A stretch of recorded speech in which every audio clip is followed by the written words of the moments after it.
جن کے چہرے ستاروں کے مانند نہیں چاند کے مانند چمکے گی. تو فرشتے پوچھیں گے کہ کیوں تمہارے چہرے چاند کی طرح چمک رہے ہیں, قمر کی طرح روشن ہے؟ تو وہ لوگ کہیں گے کہ اسی لیے روشن ہے کہ جب اذان کا وقت ہوتا تھا تو ہمارا یہ خیال ہوتا تھا کہ ہم جو ہے اذان سے پہلے وضو اور طہارت کر لے اور اذان جو ہے سن کر مسجد کو داخل ہو جائے. یعنی اذان سے پہلے ہمارا وضو اور طہارت ہو جاتی تھی نماز کے لیے. اور کچھ چہرے ایسے ہوں گے جو چاند اور ستاروں کی طرح نہیں چمکیں گے, سورج کی طرح, خورشید کی طرح ان کے چہرے چمکیں گے. فرشتے پوچھیں گے کہ بات کیا ہے؟ تو وہ قوم کہے گی کہ دنیا میں ہمارا یہ حال تھا کہ ہم جب اذان ہوتی تھی تو ہمارا یہ ارادہ ہوتا تھا کہ ہم مسجد میں مصلی پر بیٹھ کر, یعنی باوضو اور طہارت کے ساتھ مسجد میں بیٹھ کر مؤذن کی اذان سنیں. تو یہی وجہ ہے کہ آج قیامت کے دن سارے لوگوں کے چہرے مسخ کر دیے گئے, سیاہ کر دیے گئے, کالے ہو گئے اور گناہ ان پر لاد دیے گئے. لیکن وہ نمازوں کا صلہ یہ ہے کہ اللہ ہمارے کسی کے چہروں کو ستاروں کی طرح بنا رہا ہے, کسی کے چہروں کو چاند کی طرح بنا رہا ہے, کسی کے چہروں کو سورج کی طرح بنا رہا ہے. سامعین محترم, بات ختم ہو گئی لیکن بولنا بہت زیادہ تھا. نماز کیا ہے؟ تو نماز مومنین کی معراج ہے. نماز کیا ہے؟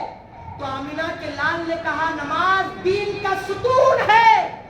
جس نے نماز چھوڑ دی اس نے دین کے ستون کو ڈھا دیا. جب دین ڈھایا گیا تو اس کا ایمان کہاں چلا گیا؟ نماز مومنین کی معراج ہے. نماز دین کا ستون ہے. نماز نمازی اور ملک الموت کے درمیان شفاعت کا نام ہے. نماز پلشرات پر تیزی کے ساتھ گزرنے کا نام ہے. نماز کیا ہے؟ نماز قبر میں روشن چراغ ہے. نماز کیا ہے؟ نماز نمازی کو قبر سے لے کر قیامت تک اٹھائے جانے تک خوشخبری کی دلیل ہے. نماز جنت کی علامت ہے. نماز جنت کی دلیل ہے. نماز انبیاء کی سنت ہے.